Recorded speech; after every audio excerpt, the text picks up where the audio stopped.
बहुत दयालु राजा थे। झीलों के बीच में उनका सुंदर महल था। उन झीलों में ही राजमहल के चारों तरफ एक सुंदर बाग था।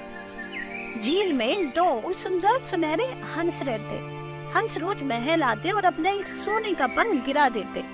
राजा सैनिकों से कह के उस पंख को इकट्ठा कराते और राजकोष में जमा करा देते। हंसों को लगता कि ये राजमहल और ये झील उनकी है।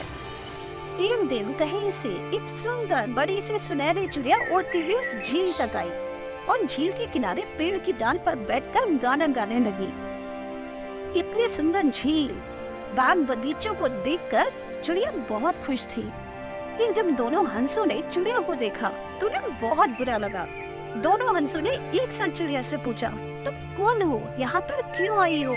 चिड़िया कुछ कहती उससे पहले ही दोनों गुस्से में बोले, अच्छा होगा तुम जल्दी से यहाँ से चली जाओ, नहीं तो हम दोनों तुम्हें मार देंगे। ये हमारा इलाका है, तुम यहाँ पर नहीं रह सकती। चिड़िया मुस्कुराई और बोली, अरे हंस भाई, ये तुम मुझसे कैसी बात कर रहे हो? राजा तो सबके होते हैं, बाग बगीचों पर तो कोई भी रह सकता है। नहीं, तुम यहाँ नहीं रह सकती, ये झील हमारी है। राजा साहब भी हमसे पूछ कर ही यहाँ आते हैं, जल्दी से तुम यहाँ से चली जाओ। गुस्से में दोनों हंस बोले। हंसों की बात सुनकर चिड़िया बहुत उदास हो गई। वो वहाँ से उड़ी और दूर एक पेड़ पर जाकर बैठ गई। इंतजार करने लगी कि कब राजा साहब दिखाई दे। रोज शाम को राजा टहलने आते थे। राजा को देखते ही सुनहरी चिड़िया उड़ी राजा के पास आई, बोली, महाराज, मैं बहुत दूर से आई हूँ। कुछ दिन मैं आपके बाग में रहना चाहती हूँ, लेकिन आपकी झील के हंस मुझे यहाँ से भगा रहे हैं। क्या मैं आपकी महल में कुछ दिन रह सकती हूँ?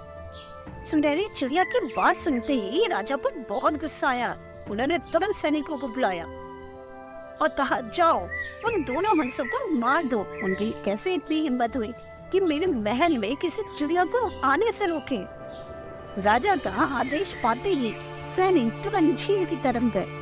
एक हंस ने जब सैनिक को नंगी तलवार हाथ में लिए देखा तो उसे सारी बात समझ आ गई। उसे दूसरे हंस से भी ये सारी बात बताई।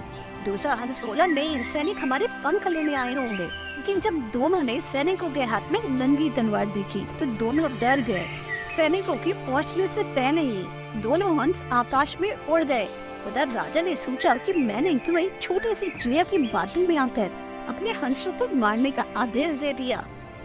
अगर दोनों हंस मर गए तो मुझे सुनहरे पंख कैसे मिलेंगे? राजा जल्दी से झील के पास पहुंचे, लेकिन उन्होंने देखा कि दोनों हंस वहां से जा चुके हैं। राजा के एक गलत आदेश की वजह से दोनों हंस वहां से जा चुके थे। राजा को समझ आ चुका था कि ये बात बातों से भी हो सकती थी। दोनों हंसों को चिड़िया को बैठाकर आपस में समझाया जा सकता था, लेकिन अब क्या हो सकता था? दोनों हंस वहां से कहीं दूर चले गए थे और अब राजा को कभी भी सोने के पंख नहीं मिले थे।